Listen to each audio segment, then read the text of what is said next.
Fasting is the next pillar, and that's one lunar year out of the month called Ramadan. It will change.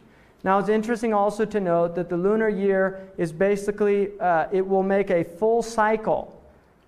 In other words, it will go through the solar year one time every 32 years. So if a person average lifespan is somewhere around 65, now it's a little higher in this country, but you're going to be fasting 2 times in all the months of the year. So Ramadan will be in December twice in your lifetime.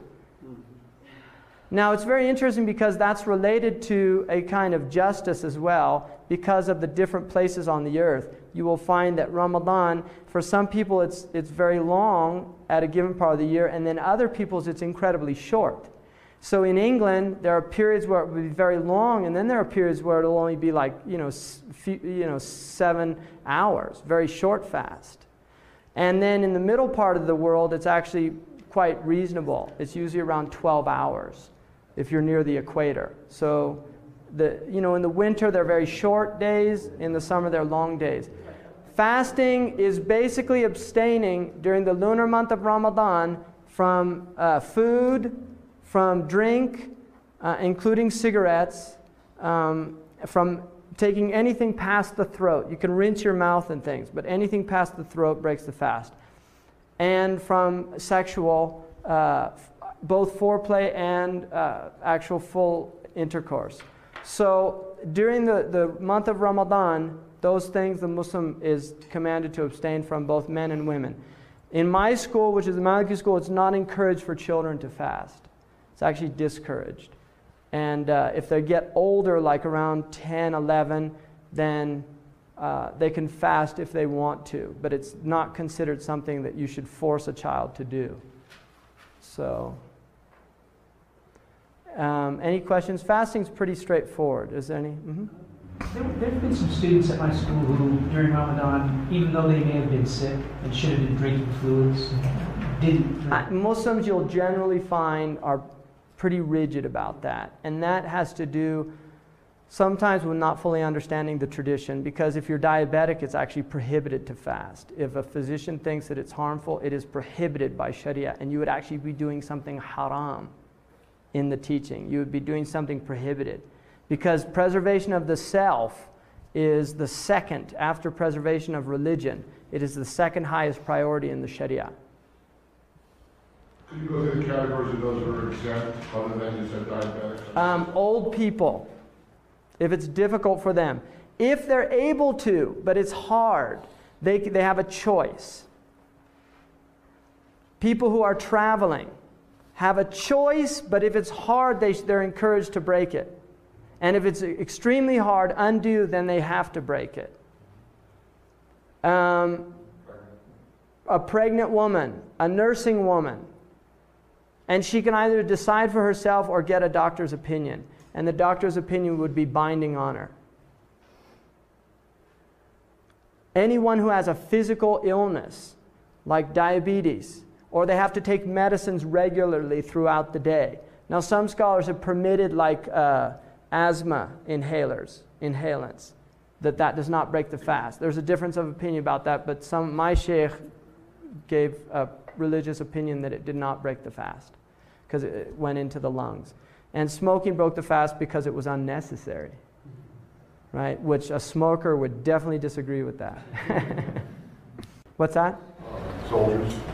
Good point, yeah. Somebody who was fighting, and they needed their physical strength. Now, Hakim Alijawan, it was kind of became national news because he was fasting during the playoffs, and it would be prohibited really for him to do that, to break his fast, because it's a sport. Right. That's why. If it was a valid job, like it is permissible, for instance, if there was a harvest that had to be done and they could not do it fasting, and they would lose the crop or something like that because of that, some type of situation like that, then it would be actually permissible to do it. What are the hours of fast? Fasting goes from the Fajr prayer, which is dawn, until the sunset prayer. And then you can eat, sleep, well, you do sleep in the daytime anyway, but you can eat, drink, and have relations with your husband or your wife. It's during the nighttime. What about getting married? During Ramadan? During Ramadan. You could. Absolutely. Prophet got married in Ramadan. Yeah. Mm-hmm. Ramadan predates Islam. The month predates Islam, not the fasting. But the lunar months of Islam predated Islam. What predates Islam is the rites around the Kaaba. During Ramadan. No. Ramadan does not predate Islam. Fasting in Ramadan is second year Hijrah. Before that, the Arabs did not fast. And the Quran says, fasting has been prescribed upon you just as it was prescribed upon the people before you, in order that you might learn discipline. So it's actually considered a spiritual practice to discipline yourself. Now, if you think about it, people who abstain from for a whole month of not eating during the daylight hours, it gives the body, there is a very strong discipline that goes with that. It's prohibited to backbite at any time. Whether it's a Muslim or a non-Muslim, you are not supposed to talk bad about people. It is prohibited to lie. It's disencouraged to talk a lot, empty talk in Islam. It's just not something encouraged. There's a tradition, the Prophet said, كَرِهَ اللَّهُ لَكُمْ الْقِيلَ وَالْقَالَ. Allah dislikes empty gossip. You know. Thoreau said that gossip was good in homeopathic doses. To head back to a question I'd forgotten earlier, you said if there were a legitimate Muslim government, then Zakat could be applied. And I know that a lot of Muslims think there is not, but there are governments that claim they are, right. Correct? Have any of the current governments that claim to be Muslim governments started to collect? There's zakat. There's some zakat, absolutely, in the Emirates, in Arabia, in different places. They do have zakat, and people can pay it through government. Can or not? No, they don't have to. Okay. Yeah. But with a legitimate Islamic government, it would be allowed for that government To do it. require, Yes. Yeah. To require. Mhm. Okay. But nowhere requires it currently. No. Okay. Could you explain why Ramadan? Is it when the angel Gabriel Okay, good point. Thank you, Jeff. revealed?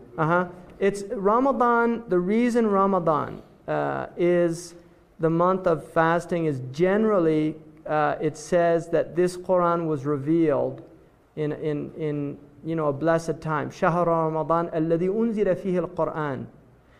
The month of Ramadan is the month in which the Quran was revealed. Now, the Muslim belief is that the Quran came to the first heaven, which is called Sama'ud Dunya, to a place called Baytul Izzah, the abode of dignity or exaltation. And that happened in Ramadan. And the beginning of the revelation began on the 27th of Ramadan. And then over a 23-year period, it is being revealed to the Prophet. And in Ramadan specifically, the Prophet ﷺ said that Jibreel used to go through the Quran every month with him, but in Ramadan, he used to go through it every year with him in Ramadan, the entire Quran. And then in the last Ramadan of his life, he went through it 2 times, and he knew that was his last year. So the Ramadan is considered a very blessed time for Muslims. And traditionally, it's encouraged for people to go out and see the new moon. And the Muslims traditionally went out, sighted the new moon, and you would hear a lot of shouts of joy, Allahu Akbar, in the Muslim cities that go up on the rooftops and things. Mm-hmm. Is there therefore a connection between the crescent and the star? The crescent moon, interestingly enough, is a much later. It was the Mamluks that actually introduced the crescent moon. And I think it actually, it was a symbol of some of the ancient moon cults. It's become to be adopted as a symbol, but it's in no way an authoritative symbol of Islam. Muslims, it's like an urf, what they call a custom. And the Prophet said, whatever the Muslims see as good, is good with Allah. So there's an idea that the crescent moon has kind of been accepted by the Muslims as, but it's not from the Prophet Muhammad.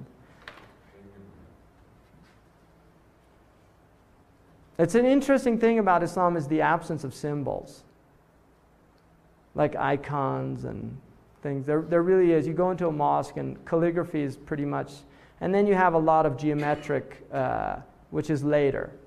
But there's a real, there's just an absence of a type of iconography or something like that. Mm-hmm. I've heard it said that the Shahada is a symbol for Islam, written.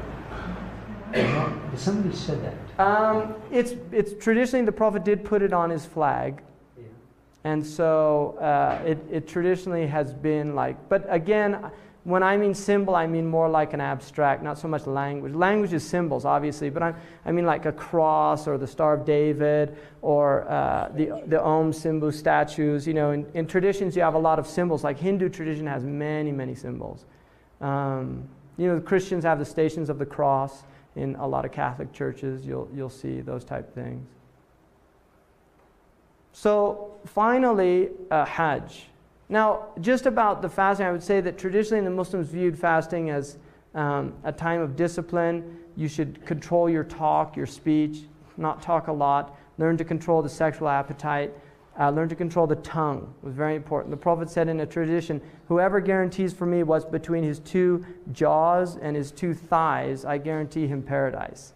In other words, if you could break those two desires and really discipline yourself in those two things, then, you know. And it's interesting, the symbolic relationship between the mouth and the genitals. I mean, it's fascinating. There's been a lot of traditions that have examined that, the idea of the createdness, that the mouth is like a womb and the tongue is like, is like a male organ, that there's a type of, that language is a type of created, it's an aspect of creativity. There's an impregnation that takes place from the mind of thought that emerges in the child of speech and things like that.